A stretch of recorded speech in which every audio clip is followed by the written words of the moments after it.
What's up, mama? How are Mira, you? mira La gama. I like it. I like it. we're elevating our look with a little touch of intelligence. I don't know what it is about glasses that make people think that they're smart, but it is what it is. It's true. That is true. It does. It really, What really a does. great topic we're going to cover today. One that has been, Nena, I cannot begin to tell you the many times I've been asked, how do I take that leap of faith, of starting my own business? And so we're going to be talking about that today. Yes. Along with some other updates that we have to get done on the front end, right? Yes.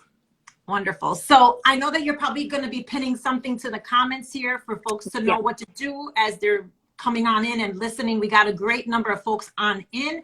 So let's get started. You ready, girl? I'm ready. Let's do this. So I don't know if can I pin this? I don't know if I can pin it.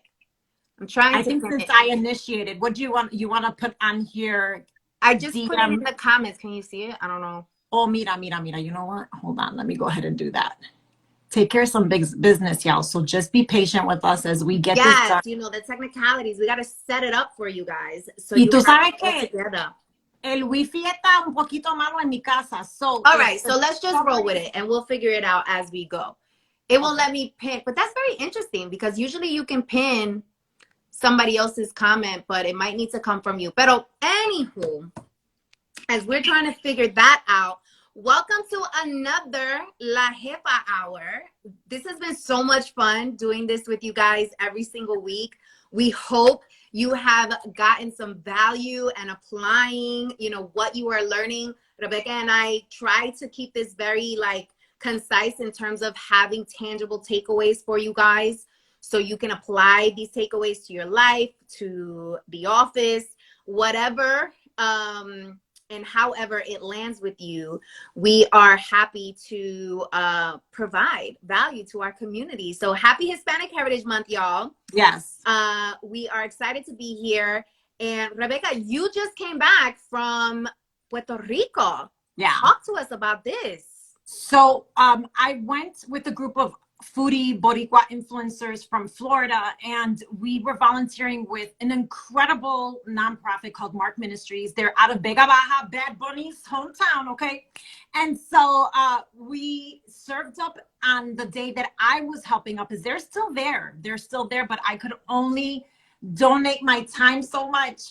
And so they're still there. And the day that I went and helped to serve the people of Lajas, which is in the southwest region of the island, which was really badly hit, we served up 3,000 meals. And so it was so much fun getting to know the other people, but really seeing for ourselves how things have been there. The northern region, like my family, I was able to spend time with them, and ellos tenían luz. They had electricity and water after a few days after the hurricane hit. So, but let me just stop for a minute and just say that. Can you imagine, girl, if here in the U.S. people were out of electricity for 3 days, let alone 3 weeks, 3 months, which that's what our people have to deal with in terms of the infrastructure issues happening on the island. It's really, really sad. Pero we were there to just uplift spirits and provide a warm meal, and it was a lot of fun. Pero yeah, that's things. People still don't have power on certain parts of the southern region. There was flooding. I mean, it was very evident given how trees were toppled over and houses, some of them had, been collapsed, bridges collapsed. It was clear that something pretty catastrophic had happened. But the northern region of the island is in pretty good shape, from what I could tell when my limited time there. Yeah. Well, first, shout out to you for going to the island and volunteering and giving back. That makes such a huge difference. Yeah. And are you still fundraising with the organization in Chicago, or where can we find people if they still want to help? Yes. So on my pinned in my Linktree link in my bio is the National Museum of Puerto Rican Arts and Culture. They have a 1-to-1 match with the Titin Foundation, which is on the island. Yeah. And so people can still donate. If you can't go and donate your time, at least donate your treasure, people. And when you think about it, if you're getting your daily café con leche, that latte costing $5, $6, $7, I can't believe some lattes cost that much, but it is what it is. I know. You can easily, make your café con leche at home. or just, you know, some people have the capacity to give more money. Give at the level that you feel comfortable with, but it's still linked to the top of my Linktree link in my bio. Okay, fabulous. Appreciate it. So let's talk about last week real quick, because that was a great conversation on finding your life and business partner. You all seem to enjoy that, and it is also posted. The full episode is posted on your YouTube, right? Yes, it's on my YouTube. So if you go to the link in my bio, all the La Jefa episodes that we've done until this point, I put on my YouTube channel so you guys can watch it, listen to it like a podcast when you're cleaning, when you're cooking, all that jazz, so you can catch up. But last week was a vibe. Write a number 1 in the comments, y'all, if you were there last week and you heard the conversation. You know, we gave a lot of nuggets around how you can find a life partner, but also a business partner, right? And there were similarities, like eerily so. Tons of similarities, which was really interesting. But it makes sense, right? Because it's an intimate relationship, whether it's business or personal. And so you have to know who they are before you decide something as huge as making them your life partner and or making them your business partner, right? Yeah. Speaking of men, women, and relationships, so I just announced yesterday that my nonprofit organization, the Female Collaborative, is having its first in-person event since the pandemic, which I'm so excited Where is this going to be at, in New York? It's going to be in New York, in the heart of New York City, in Midtown. The venue is super posh, super cute, very pinky. You know how we like the pinky. Pinky parao. Yep. Yes, very pinky parao. And it's a vibe. We're going to have an open wine bar. We're going to have hors d'oeuvres. And what's really spicy and amazing is that the conversation is going to be focused on gender wars, the rise of the alpha female through the eyes of modern men. So it is the first event that I'm welcoming men to. And I'm going to have an all-male panel. And we're going to ask them the difficult conversations like, hey, how are you dealing with the rise of these jefas? I love that. Like, how brilliant is that? Are you gonna, do you have a link for people to sign up for the event, or they could just come? No, there's a link. You have to purchase your ticket. So if you go to the link in my bio, you'll see the link there for you to RSVP. It's the first button. So yeah, grab your seat, grab your ticket. As I said, the venue is posh, so it's a private space. So we're limited on how many people can come. So definitely come through. We also have a wellness expert that's going to be there, Candy Calderon. And she's going to be talking about how alpha women need to be thinking about their mental health, how they need to be taking care of their bodies, how they need to be taking care of their minds, as well as high value men, how they need to be taking care of their mental health and their bodies, and how the two, when they individually create that balance and solace within, how they're able to unite. So her and I are going to have a really dope conversation. We're going to have a meditation and affirmation corner for those who want to get zenny, because the conversations will be triggering for some, but we need to have those combos, right? We need to have it. You can't run away from feeling uncomfortable, because that's where growth happens. Period. Point blank. Yeah. Punto. Well, thank you for sharing that, and please send that link to me so I can share it with my community, because Nena, I have my number 1 top location of my community is Nueva York. So New York, if you're from New York, you know, tell me what bureau you're from. Borough. What borough? Borough. Mira, yo que bureau, like if you're a drawer. Sorry. No, it's all bueno. So yeah, guys, if you're interested, that link is in my bio. Grab your seat. So let's get into today's combo, yeah? Yes, let's do that. So I think it's important. So the subject that we're covering today, why don't you let everybody know what we're talking about, and then we'll jump into it. Yes. So today's topic is daring to leap during a down market. I see everybody saying Brooklyn, the Bronx. What's up, everybody? Yes. I'm from Queens. So we're going to be talking about, how do you actually dare to leap? How do you take a risk on yourself during a down market, during a recession, specifically related to starting a business? So we're going to break that all down. So get your notepad, get your notebook, get your cafecito, your agua, your catsa, whatever, because we're going to break it all the way down for you guys. And real quick, let me introduce myself, because we haven't done the intros.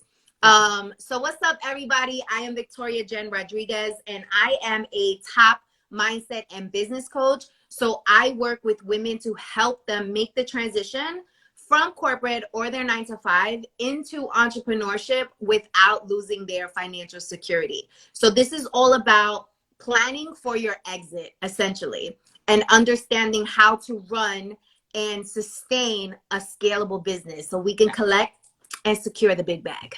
That's right, honey. That's what we are. And I'm Rebecca Nieves Huffman. I live and work out of Chicago, born and raised here in the Humboldt Park community, which is like the Bronx of Chicago, you know, where a lot of Boricuas are. And so I am a consultant in the nonprofit sector, working with executives, particularly of color, of board members, really working to help them with their fundraising practices and board development, as well as marketing. Nonprofits need marketing help too, not just businesses. Yes. And so, and I started this in the pandemic as far as sharing my culture and our amazing food as a foodie influencer here on social media, which is how a lot of people that are in my community met me. So I love being able to have these conversations with Victoria Jen. I represent one sector in the nonprofit world, although Victoria, so I know that you have a lot to share related to that and the similarities with the, you know, in terms of the business and corporate sector. But that's me. That's Victoria Jen. Let's talk about the common myths women tell themselves about going into business. First of all, if you are coming from a background like many of us do, where we haven't seen entrepreneurs with our family, we're already starting with a knowledge deficit, if you will, because we haven't been exposed. You know what you know, you don't know what you don't know. You're not at fault for that. But once you have that realization, becoming a student of the sector or of the business that you want to go into is really important. So that's one of the common myths around going into business, is rooted from that, not having the background or the exposure. So a myth is, everything's going to be expensive. I don't know how to do everything related to starting a business. I might know this area of my talents that, you know, I'm really passionate about. I'm an expert in it. But accounting, finances, making sure that Uncle Sam, I don't do some kind of violation and Uncle Sam doesn't come after me. Ay, Dios mío. It's rooted from just not knowing or understanding or being exposed to business practice or the sector you're trying to get into. So, so a myth is, I can't do this, period. Like, I can't go into business for myself. I might as well just do and stick to a 9-to-5 job where I have that job security. Mm-hmm. So we're going to bust these myths around, yes, you can start your own business. And guess what? You can hire the talent that can fill in the blanks of the things that maybe are sucking up your time, because time is money. Yeah. And being able to delegate roles, specific roles to certain people within certain benchmarks of development within your business. So that is a very common myth. And I love that you're a growth mindset coach, Victoria, because I feel that particularly with some of our upbringings, everything is lack. Everything is, yes, we can't, because you know, it's like we shoot ourselves in the foot through our mindset, you know. And so that's another thing, is if you come from a scarcity mindset, I grew up, you know, and it wasn't a thing of my father was an entrepreneur, but because he didn't have a high school diploma, he knew if this business didn't work, he didn't have anything to fall back on. And so we always, I grew up watching my mom shop in the bargain aisles. But there's certain things in business that you should not shop in the bargain aisles for. So that's another thing that I think hinders women from starting their own business, is just unintentionally our upbringing and the things we're exposed to and what kind of perception that gives us around money and what it takes to make money. Absolutely. There's those cultural influences, right, that play a big role into the people we become as adults. And it takes work and it takes training to break those generational curses and to think and live differently than what you were exposed to as a child, right? Yeah. So I want to take a quick poll. So let's see who's here listening. So write a number 1 if you're an aspiring entrepreneur. Write a number 1.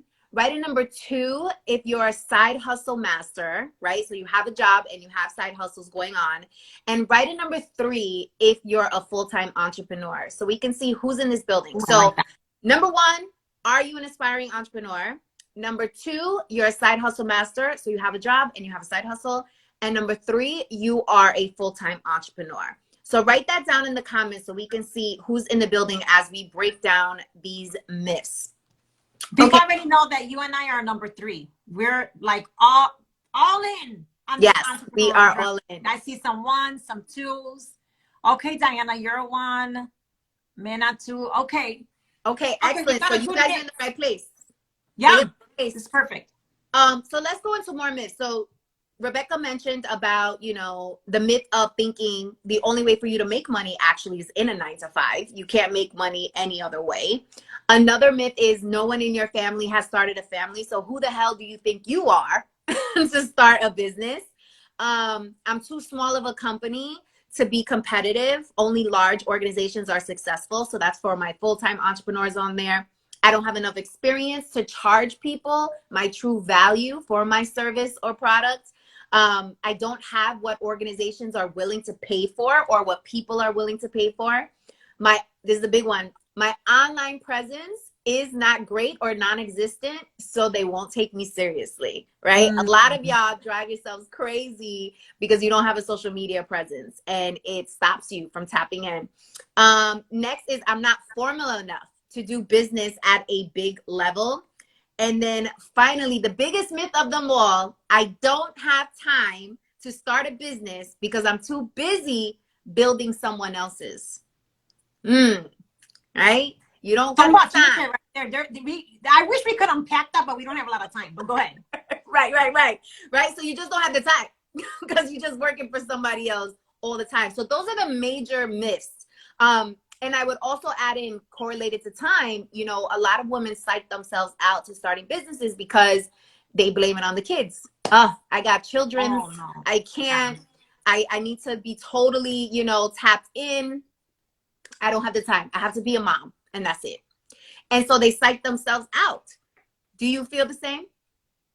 Oh, for sure. And you know what? It's funny that you bring up the mom thing, because I feel that in relationships, a lot of time when you have people who are married, it's usually the woman's dreams and aspirations of business that fall on the back burner because of traditional approaches to rearing kids. Yes. It has to be the mom that's, and to each his own, it's fine. But you and I both know we've seen women who are moms, do this. We're good at multitasking. It's kind of our so good at multitasking. Yeah. Like seriously. Why is that thing showing up? Where's my soulmate? Are you playing with the filters, girl? I am. I saw you playing with the filters, so I was like, I gotta play with the filters too. I mean, you're so funny. But no, I mean, I think please. I know way too many women that got kids, and not just 1 or 2. Sometimes a whole litter of them, where it's like. I hate to say a litter, but it's the truth. And I've been amazed. And did you know that if you go into business, you can actually employ your kids? Your kids can be on your payroll and you can actually put their butts to work. Like make them work in the company and you can teach them business values. Like where there's a will, there is a way. But what happens is so many women, they psych themselves out before they even start, and they just, X the idea completely. And they're like, you know what? I can't do this. This is too hard. I'm too overwhelmed. But I think Sheryl Sandberg, she talked about this in her book about how so many, this is a practice that women have to unlearn, where we don't even pursue opportunities because we do this thing where we plan out things in our minds that are like variables, complete variables. Case in point, 20-something-year-old women who are like, I don't know if I should really go for that leadership role because in the next year I want to get pregnant and I want to take some time to do this, that, and the third, blah, blah. They're just, first of all, getting pregnant, that is such a huge variable. You don't know if that's going to happen quickly, whatever, but don't check out before you've even had these things happen to you already. Like, I've learned, and I've been a hustler from the beginning. Si la puerta se me abre un poquito, I kick that door down and I pursue that opportunity. So yeah, no, that whole thing of checking out before the opportunity even completely realizes itself is real. So real. And we are our own competition. Like, we literally stand in our own way, and we, you know, our mind plays tricks on us, and we overthink, and it leads to procrastination, and then we start doubting ourselves. And I know we wanted to talk about like beliefs and limiting beliefs, yes, and how those actually play a role. Pero Rebecca just pinned my comment here. So guys, yeah, what we decided to do today is, both of our communities, we know, want to start and scale up a business, but a lot of you don't know where to start, and you definitely don't want to lose your financial security. So if that's you and you are here, if you DM me the word call, myself or my team will then follow up with the link for you to book a free strategy call with me. It's a 45-minute call, and it's an opportunity for us to see where you are and also see if you're a fit for the Dare to Leap Academy. And we'll talk some more about that, but essentially the Dare to Leap Academy is an on-learning platform where I teach you how actually to start and grow your business without losing your financial security. Essentially what I did, right? I was in corporate for 15 plus years, and then 5 years ago is when I started my first business, and we still here, baby. We still collecting these coins. We still securing the big bag. So I want to teach you how to do this, because you can. So yeah, so that is an opportunity that is on the floor for you. So let's go into these belief systems. Yeah, so you do have a 5-step kind of approach or framework in addressing limiting beliefs that women in particular carry with them. So you want to run through that? Yes, let's go through the framework. Let's do this. So first, I just want to identify, you know, what is a limiting belief, right? So a limiting belief is essentially an idea that you have taken and literally attached to you that prevents you from tapping in to whatever it is, right? And psychologists call this, they usually say this is your unconscious bias that is at play, right?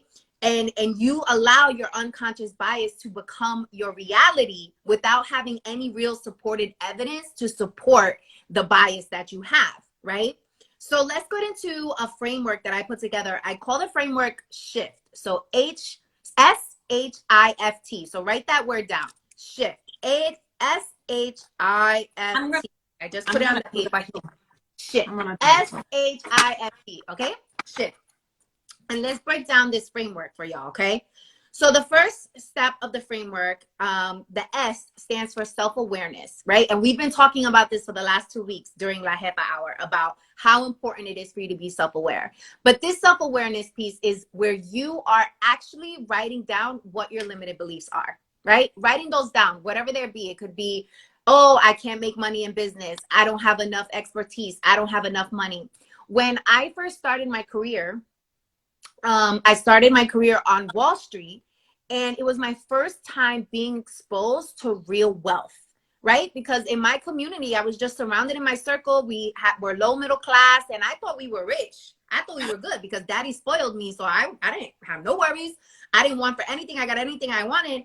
But when I went to Wall Street and I saw what real wealth was, I realized, it's jarring. Yes. And I realized I had a limiting belief around wealth. I had a limiting belief that I was not deserving of this money. Like, this is new. I don't fit here. This is not aligned to my value system. But it was because I was never exposed to it. So that was a limiting belief. So first step is writing down what your limiting beliefs are. Okay, that's what the S stands for. Tengo un comentario. Yes. For me, that a limiting belief that I had at the start of my career is because I am not Ivy League educated, I'm not smart enough. Yes. If you have had that similar limiting belief system, put your hand up in the thing. It's okay. You know, emojis up.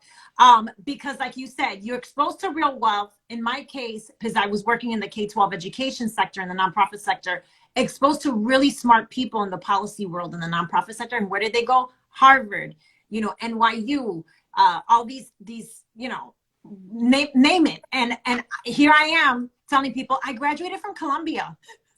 And they're like, oh, Columbia University? And I'm like, no, Columbia College in Chicago. I had a complejo over that. That was my that's real. That's real. And I know people relate to that, but go ahead. Yes. Okay, so the next part in the framework, what the H stands for, the H stands for highlight. So where in your life do those limiting beliefs come about? Highlight those areas, right? So for me, it was at the office. It was in meetings when I was the only woman of color.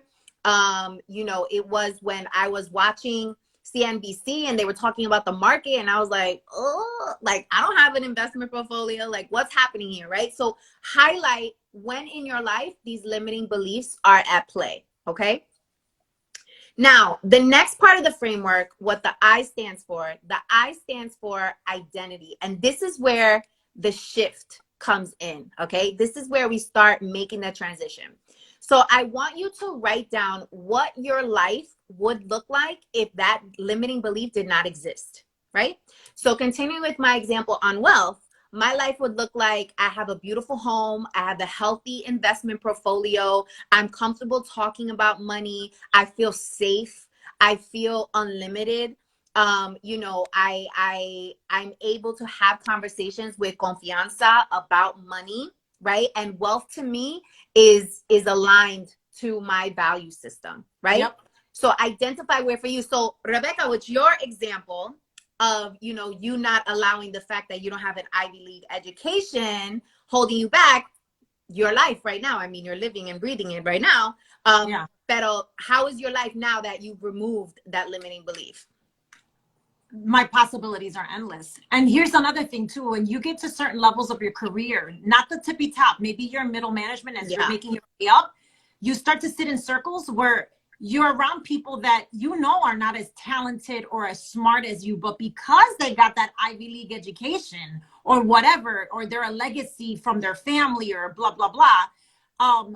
Sometimes I'd be sitting there, or here's another thing, because I always have, when I've been a board member, I always am good friends with the assistant to the whoever I'm dealing with. Smart. And sometimes I get to know that in the boardroom, sometimes these people that do this posturing that I'm just so smart and Ivy League educated, a lot of times they're taking credit for the work of their underlings, if you will. Absolutely. And you're just thinking to yourself, like, I could have done that. You know what I mean? Or I do that and I do it better. And so when you learn as you grow and you get exposed to these different circles and you start comparing notes and you're like, those experiences even furthermore affirm your own belief in your own abilities. So that's what it was for me.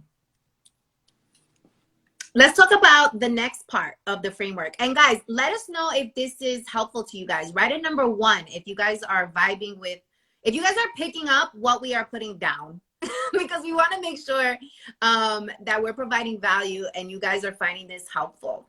Okay, so the next part of the framework, what the F stands for is feelings, right? So now that you've identified the limiting belief, now that you've highlighted where in your life the limiting belief is at play, and you have identified what your life would look like if you didn't have that limiting belief, now I want you to describe how you would feel if that limiting belief did not exist, because how we very important into how we live our lives and how we show up. And so it's important to make the attachment to the type of feeling you would have if that limiting belief did not exist. So with my example around the wealth, I would feel abundant, right? I would feel free. I would feel independent. I would feel smart. I would feel courageous and bold because I can now talk about money in any room that I go into. So write down the feelings that would be associated with your everyday life if those limiting beliefs were not at play, okay? And then the final part of the shift framework, the T stands for tell. And this is where it gets fun. So I want you, and this is again, all helping allow you to shift your mindset around this limiting belief, is I want you to start telling the world as if you have already become the person you're trying to become, or as if that limiting belief didn't exist, right? As if you are already there, right? That's who you are. You're going to own it. So to the example of wealth, I would walk into a country club and say, yeah, I just looked at this stock and I just invested about 2 G's in it. I'm going to see how it goes. What do you think? What are you investing in these days? Right? So speaking as if I'm already the woman I want to become, right? I'm already right. that. I'm already her. So speaking in that tone. And then the final part of the tell is, now that you're telling the world, I need you to tell yourself. So I need you to look at yourself in the mirror, eye to eye, and tell yourself.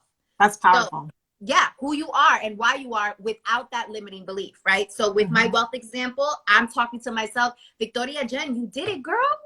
You done broke all the generational curses, all the societal judgments, all the systems that were in place to hold you down. You did that. You retired your daddy.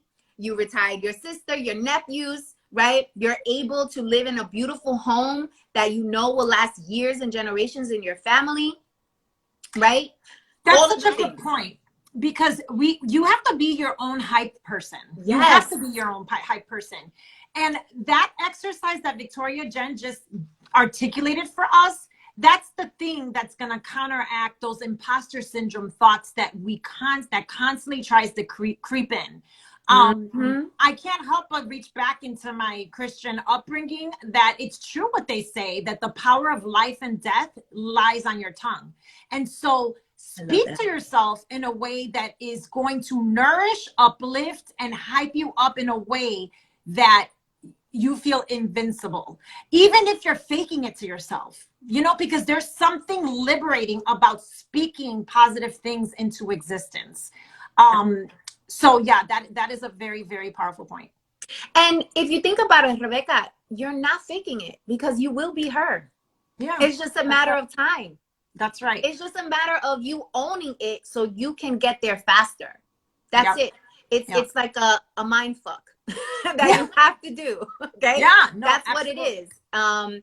And you have to start training your mind, your body, your soul, your magic to believe that this is happening. It's just a matter of time. And it starts with you getting very real, with you talking to yourself. You have to be your own bestie. I talk to myself all the time in public. It's a little embarrassing, but I don't care. We have a conversation going on. Yeah. Somebody asked something formal in the little question thing I see. Are you recording this video? Yes, it's going to be posted and living on my profile grid. So if y'all have to go and come back, it's fine. We're going to be it's being recorded. Yeah. And then Victoria has also been saving the full lives on her YouTube channel. So y'all can go to her bio to get info on that. Yes. Okay. So continue on with sorry. Yeah. So that's the framework. That's the shift framework. So whenever you're trying to eliminate a limiting belief, go through that framework, go through the process, and that is when the shift will start to happen. And the reason, go ahead. Sorry. No, go ahead. And the reason why, Rebecca and I wanted to drive this home is because the mindset is the foundation, y'all, of everything that you do. So if you have an aspiration to start a business, to, create financial independence, be able to manage your own time, all of the things, you have to first be able to master your mindset, because you will have so many, life be lifing. And so it's important for you to be able to have a strong mindset in order for you to go through the different phases of life that will inevitably come. That's right. So here's another point that's a good transition to our next, which is the nuts and bolts of the how-to in this conversation, is whenever there is a recession in the market, particularly people of color, Black and brown, middle to low income, we suffer the most. Our community is the one that suffers the most. But guess what? As far as being exposed to real wealth, in recessions and downturns, that's where the wealthy get wealthier. And so one of the reasons why I really wanted to do this live with Victoria Jen is we wanted to educate our community around what does it mean to be in a recession and how do we leverage it for our benefit. Because I feel like we're about to uncover some secrets that the wealthy and privileged have always conducted themselves under that has helped them get to where they're at. So I want to talk about what a recession is and the how and the why people, leverage it for making money. Absolutely. Let's first bring it to where we can relate. So let's talk about the companies that were started during a recession. All right. Iconic companies. So Netflix that we all be watching, okay? Airbnb, Trader Joe's, Microsoft, MTV, and the list goes on. And during the pandemic, there were the most self-made millionaires born than ever in history. So if that doesn't indicate to you that down markets, recession equal opportunity, then you're not paying attention, right? And you need to shift your mindset and go through the shift framework, because that is a limiting belief, right? Regardless of what the market, the news is trying to terrorize you on and try to infuse this fear in you. No, you are bold, you are powerful, you got the sauce, you got the magic, you can make whatever happen that you want. It's just your mind that you need to unfuck in order to make it happen. So understand that recessions, down markets actually mean opportunity, right? Yep, that's right. So let's get into this. The next piece I want you guys to pay attention about being in a down market and why there's opportunity. The other opportunity is talented people, like real talented people are going to be laid off. Amazon just announced a freeze that they have on their corporate retail spaces. There's more layoffs to come. They're just going to come in drones. Netflix is doing layoffs. Like the layoffs will come, which means that there's going to be all these bomb ass people who have incredible ideas that you can collaborate and partner with to bring your ideas to life, or hire them to consult you or be on your team. Again, opportunity, right? Opportunity. The next thing I want you guys to think about, and Rebecca, please chime in, is if you are impacted by this recession, you are going to be laid off, or you don't know if you're going to be laid off. I want you to proactively ask your HR business partner, your boss, hey, I'm hearing all this noise about layoffs. Is that coming down the pipeline for us? And if so, I would love to talk to you about how that's going to be managed. And that's your opportunity to negotiate some type of severance package so that if you are laid off, you're good for the next 3-6 months, whatever it is that you're able to negotiate, but inquire about it. Because remember, this is all about having a plan for you to succeed, right? And failing to plan is planning to fail. That's period. Right. And you know what? As somebody that has hired many people, has experienced the possibility of having to cut roles in departments, and you having that conversation with your boss is actually a gift to them. Yeah. Because I can't tell you how many times when I've been in really serious situations with the nonprofits I led, because, you know, I'll never forget Hurricane Katrina, when it hit, we had this huge federally funded government grant that was $2.5 million gone. And it was redirected towards those efforts. I had to lay off a bunch of people, you know, eventually. And so if I would have had some of my employees saying, you know what, I'm willing to do this, that, like, give me a heads up, you know, I want, it kind of comes across as, I want to work with you, you know, like, let's do something that's mutually beneficial. You're doing your boss and your supervisor, especially if you have a good rapport, you're performing really well, they know they're about to lose really great talent. And so by you coming to the table with ideas on how to nurture that relationship, so that way you can still have some income, so you can step out and take that leap of faith on your business, that's a powerful strategy to employ. Absolutely. And this is you being the architect of your career. Like, you are the architect of your life. So ask questions, like take ownership, like take charge and be like, hey, what's going on here? I need to know what's happening. And to Rebecca's point, those type of questions are helpful, because they're stressed that they're about to lay you off, or they're stressed because they have no idea. And so you guys can work on it together, which just helps you in the long run anyway. That's right. That's right. So I want to share with you guys how opportunity actually plays out, right? So I told you guys recessions, down markets is opportunity time.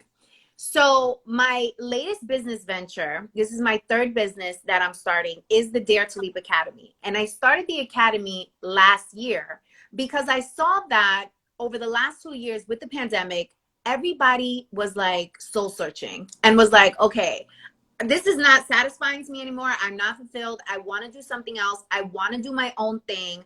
I'm working remotely. I have more time. Like, I want to start a business. And I started getting all these questions about, Victoria, how were you able to transition out of corporate into entrepreneurship? How were you able to survive over the last 5 years? Like, all these how questions. And I said, you know what?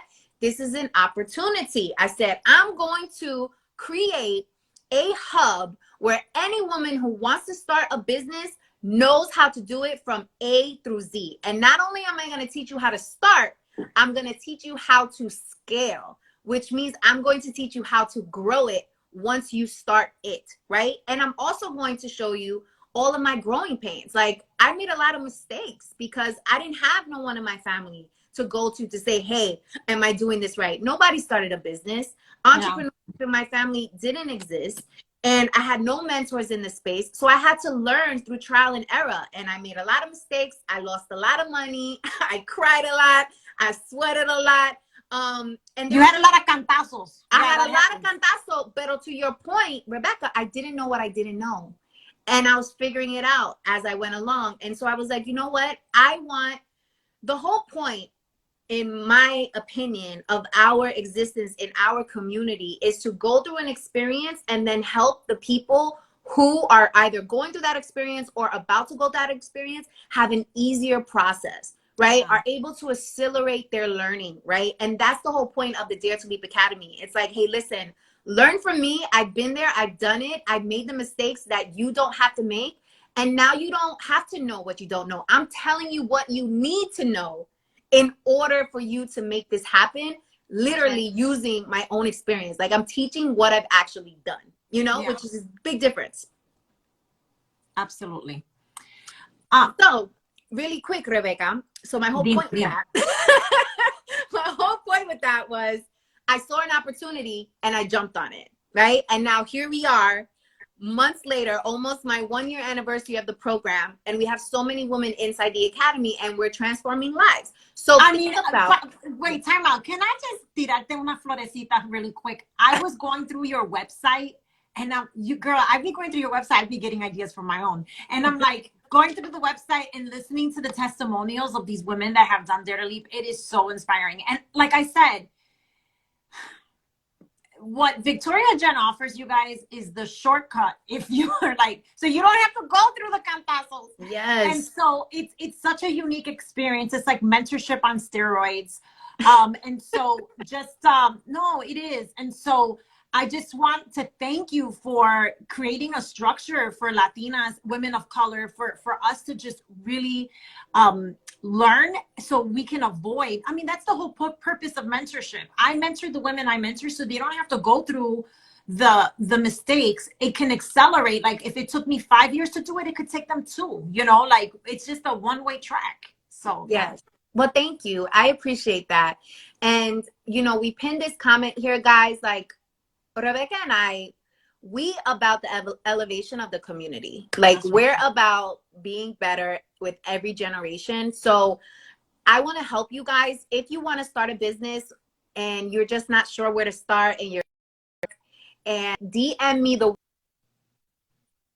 word call, and myself or my team will send you a link for you to hop on a free 45-minute strategy call to talk about what you're trying to do and how you can do it. I'll also be able to tell you on that call about the Dare to Leap Academy and see if you're in a good fit. Now, I want to preface this with, y'all, if you are not willing to invest in your development, then I can't help you. Yeah. Right? Yeah.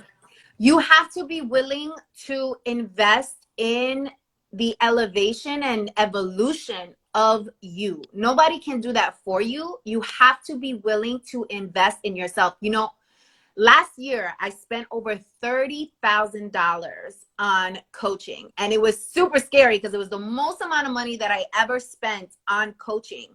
But ever since I spent that money, I've gotten back my investment triple-fold. I've been able to accelerate my process because I learned their formula. So I was like, I don't have to waste my time in learning or going through the trial and error. They did it already. So just give me the formula so I can apply it, so I can start securing this big bag. And that's what you're paying people for. That's why you're joining the Dare to Leap Academy. You're joining the academy to accelerate your learning process and learn the formula to win. That's what you're paying. Right. And one thing I appreciate about you having this setup of a 45-minute call is that the Dare to Leap Academy isn't for everyone. you know. Correct. But Victoria Jen, you offer a bunch of different other offerings that might be a better fit for people. And that's something that you all can assess with her on that 45-minute call. So definitely go ahead and put, you know, DM Victoria Jen, you know, that word call, to set up that strategy call for yourself. It's individualized because not everybody's at the same point of their development and journey. Absolutely. Absolutely. All right. So let's continue this party. Yeah. Yes. Let's drop some stats because I love dropping stats. I know you be all about the numbers, which I appreciate. Listen, because the stats build up the business case. Okay. You're like in the nonprofit sector. That's all that donors be asking about. Show me your data on your metrics. I know. I hate it. What are your growth? I really do. I'm a visionary. I'm not even a numbers person in that way, but I've learned that people who have money and who are going to write you a big ass check, they want the data. They want numbers. Yeah, they want numbers. They don't like smart investor. Right. They're not here for the anecdotes. Yeah. Yeah, they're smart. Think about it. Like you need to understand the data before you go make a big investment. It's like when you do your research on a product, when you do your research on a place you want to go on vacation, reviews, right? You need the validation and the credibility before you make that investment. So it's important for you to know your numbers in the sense of being able to build a business case for whatever you're trying to get buy-in on, right? That's right. That's right. So let's get into some numbers.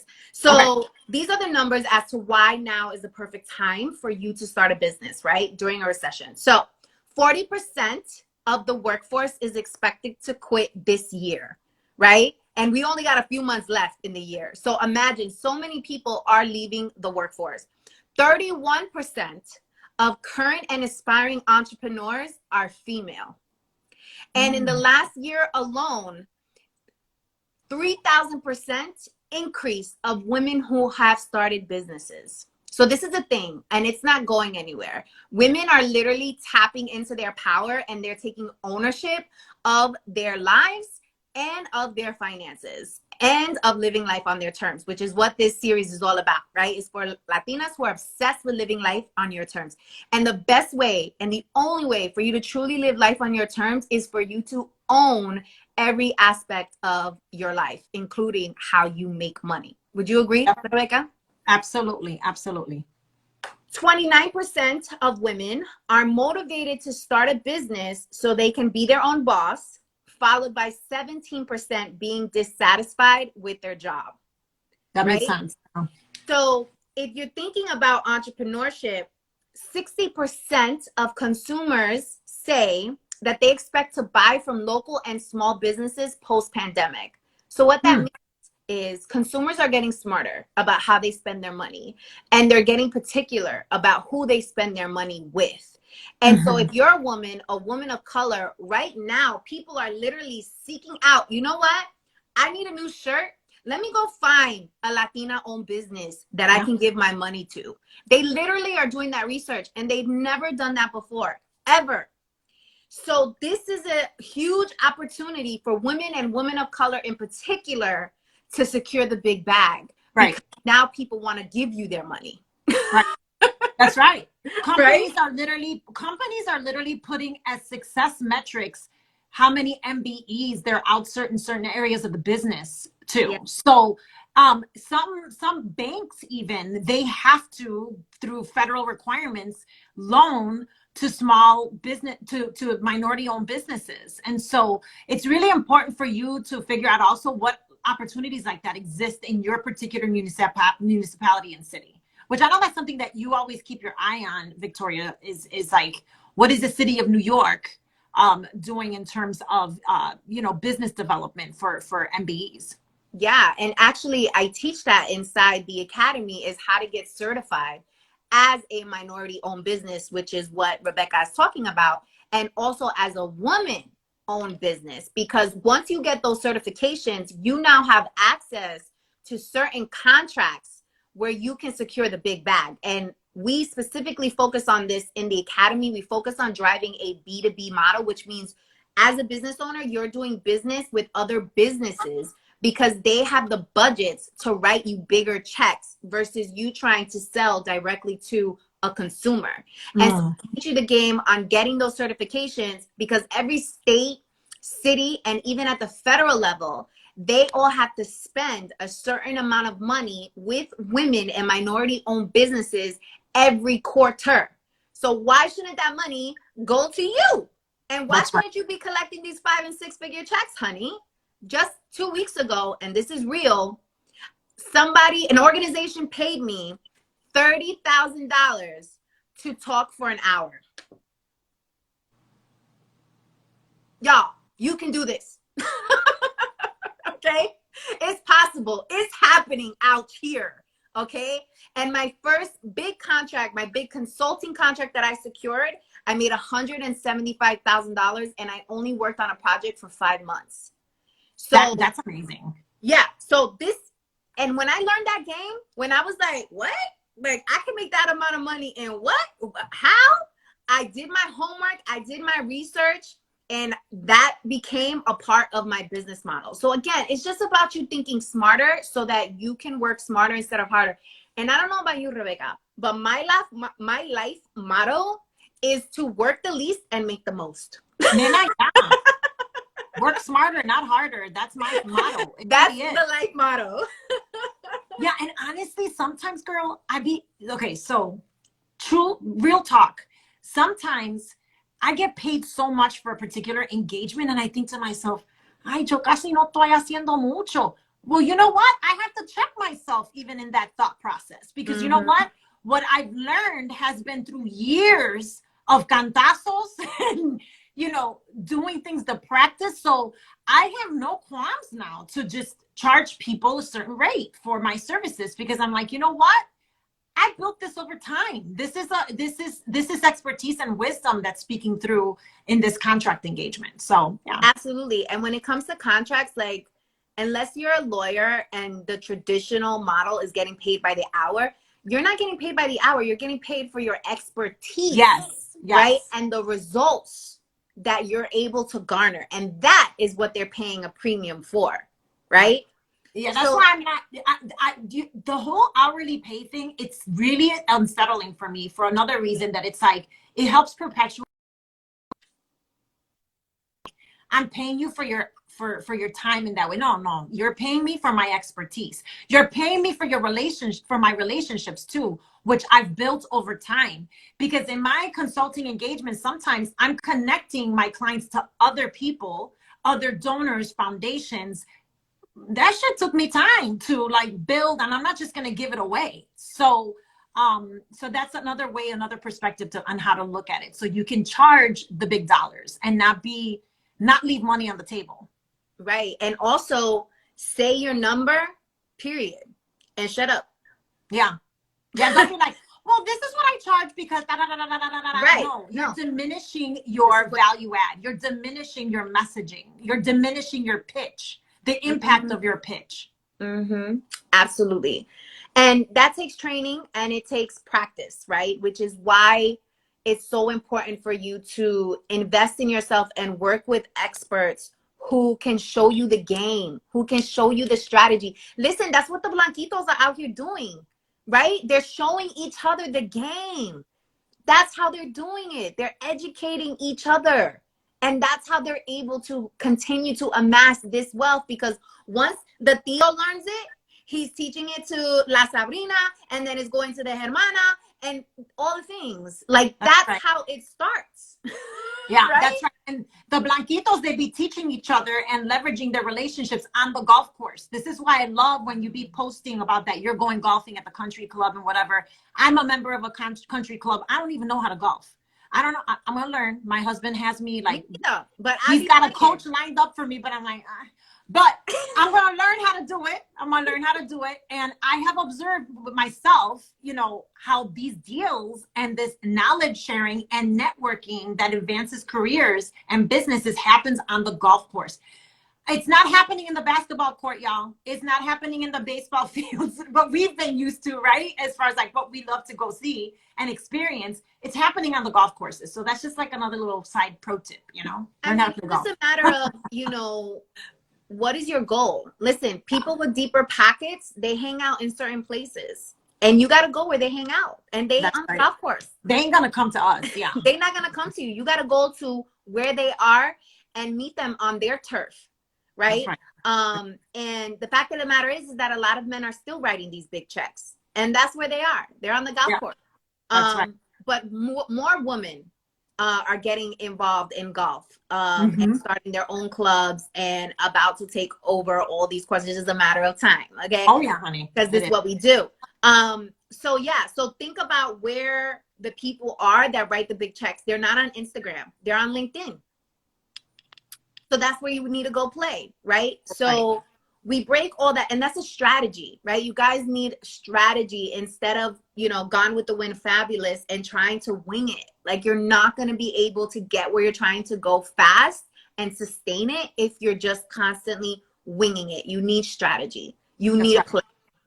That's right. That's right. So, by the way, shout out to everybody who's sending me the DM for the call. So shout out to Nancy, shout out to Elizabeth. I see you guys. I love, love, love when women take initiative and they're like, oh shit, I see this opportunity. Let me go and tap in. Let me run with it. Yes. And that's like literally half the battle is you taking action. Like, you have to take action. You have to take action, right? That's the only way things are going to change for you. And that simple step of setting up a call to talk to Victoria about where you're at right now, that's taking action. Right. And so it's great that you guys that have been DMing her, you know, call. That's a wonderful thing. So I'm looking at our notes and we've covered all of our points. We have a fun convo for next week. It's our last one, right, for Hispanic Heritage Month. The last one? It's going to be next week. We'll give you more details on when. I think it's supposed to be on Thursday. Pero that topic I'm super excited about because it's come up in our previous lives and on the one today. What's the difference between a mentor, a coach, and a sponsor? There's a difference between those three things. I'm also excited to share with you all, as a mentee, how do you manage up to that mentor relationship? You know, so you can sacarle el jugo of that relationship. So you're not leaving anything on the table as it relates to getting those knowledge bombs and wisdom from somebody that's been there and done that. So that's going to be next week. Again, this is going to live on my page. If you saw this and experienced it and you're like, oh my God, fulana de tal, prensejo, sutano, they need to know about this. Forward the live over to them once I post it onto my page, and continue to share the wisdom. I'm so excited for the people that are going to have a conversation with you, Victoria. Me too. And yeah, tag them. Like, let them know this conversation is happening. If anyone in your life, you know, is thinking about entrepreneurship or is just stuck, having a difficult time getting out of their own way, like, tap in and share this information with them. Because that's how we actually help elevate the community, is we have to do the sharing more, right? And there was one last thing I wanted to share with people about the types of businesses you can start during a recession. I'll do a quick rundown. So look at this, guys. So online marketing agencies, e-commerce, online coaching, home improvement, real estate, online software, and consulting, which is my favorite. And just so you guys know, by the year 2025, by the year 2022, by the end of this year, the online business community will be worth $225 billion. $225 billion. And by 2027, that number is $325 billion. It would be interesting to find out what that number was in 2019 before. I know. Because I feel like I think the pandemic really shoved the workforce into critically thinking about in-person versus virtual and hybrid, you know, so that's interesting. Absolutely. And over the next 5 years, it's going to be $1 trillion industry. So this is your time. Okay. That's right. That's right. This is your time. This is the data we got to pay attention to. Like, oh shit, I got to make a move. So guys, shoot me a DM with the word call and we'll get on a phone call absolutely free. I call them magic calls because we create magic on those calls. It's a strategy session. It is free. It is my opportunity also to see if you're a good fit for for the Dare to Leap Academy, where I teach you business fundamentals, right? How to structure a business, LLC versus S Corp, business credit, business taxes, getting certified. I teach you marketing, social media, sales, right? Because you got to know how to sell out here. You got to know how to package your offers in order to collect the big bag, right? And of course, we cover mindset, which is super important. That's fundamental. Yeah. So shoot me a DM with the word call, and myself or my team will send you over a link for us to hop on the call over the next couple of days. And we can get your business going, or for the existing business owners, we can scale up that business.